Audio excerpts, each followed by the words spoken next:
அண்ணா பல்கலைக்கழகத்தில் நடந்த முறைகேட்டில் பதிவாளர் கணேசனுக்கு தொடர்பு இருப்பதாக எழுந்த குற்றச்சாட்டை தொடர்ந்து அவர் அதிரடியாக நீக்கப்பட்டுள்ளார். புதிய பொறுப்பு பதிவாளராக ஜெயக்குமார் நியமிக்கப்பட்டுள்ளார். அண்ணா பல்கலைக்கழகத்தில் மறுமதிப்பீடு மதிப்பெண் வழங்குவதில் முறைகேடு நடைபெற்றதாக குற்றச்சாட்டு எழுந்ததால் லஞ்ச ஒழிப்புத்துறை விசாரித்து வருகிறது. இந்த நிலையில் முறைகேட்டிற்கு பதிவாளர் கணேசன் முக்கிய காரணம் எனவும் அவரை பதவியில் இருந்து நீக்க வேண்டும் எனவும் அண்ணா பல்கலைக்கழக ஆசிரியர் கூட்டமைப்பினர் ஆளுநருக்கு கடிதம் அனுப்பினர். இதனைத் தொடர்ந்து பதிவாளர் பதவியில் இருந்து கணேசனை நீக்கி துணைவேந்தர் சூரப்பா நடவடிக்கை எடுத்துள்ளார். கணேசனுக்கு பதிலாக புதிய பொறுப்பு பதிவாளராக திட்டமிடல் மற்றும் மேம்பாட்டுத்துறை பேராசிரியர் ஜெயக்குமார் நியமிக்கப்பட்டுள்ளார். பதவியில் இருந்து நீக்கப்பட்டுள்ள கணேசன் ஏற்கனவே ஓய்வு பெற்று அவருக்கு பதவி நீட்டிப்பு வழங்கப்பட்டிருந்தது என்பது குறிப்பிடத்தக்கது.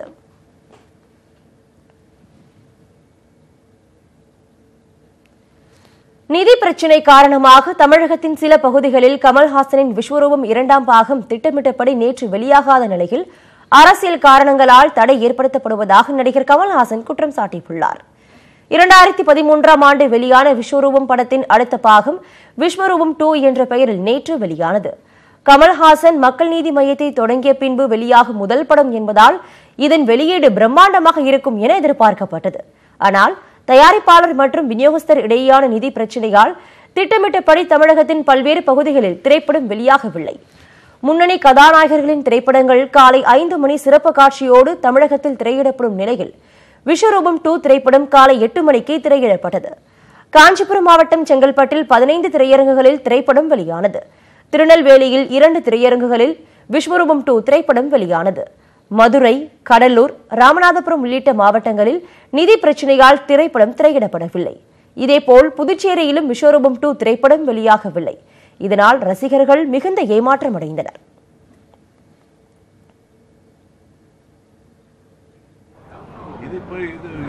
பண்ணிருக்காங்க. நான் ரொம்ப சின்ன பையன், போஸ்டர்லாம் கிடைச்சிருக்காங்க.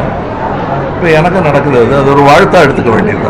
அரசியலுக்கு வந்த பிறகு இந்த படம் ரிலீஸ் ஆனதுனால மிகப்பெரிய ஒரு பிரச்சனைகள் இருக்கு. அதையும் கடந்து தடைகளை வென்றே சரித்திரம் படைக்கும் என்று நம்புகிறோம்.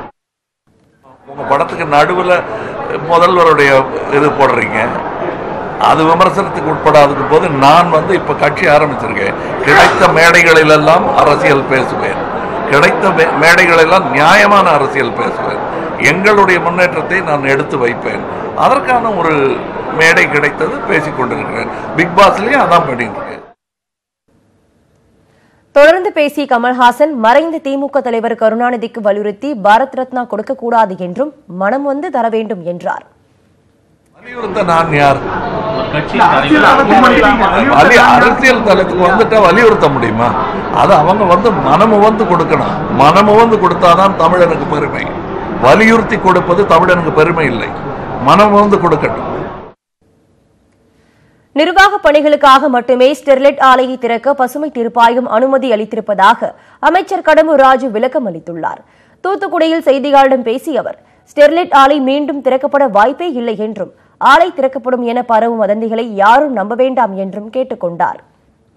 நிர்வாகத்திற்காக நிர்வாக வேலைகளை பணிகளை நீங்கள் செய்து கொள்ளலாம் என்றுதான் பசுமை தீர்ப்பாயம் சொல்லியிருக்கின்றதை தவிர ஆலையை திறப்பதோ மூடுவதோ அரசின் கொள்கை முடிவு, அதில் நாங்கள் தலையிட முடியாது என்று தெல்ல தெளிவாக பசுமை தீர்ப்பாயம் தெரிவித்திருக்கிறது என்பதை தெரிவித்திருக்கிறது.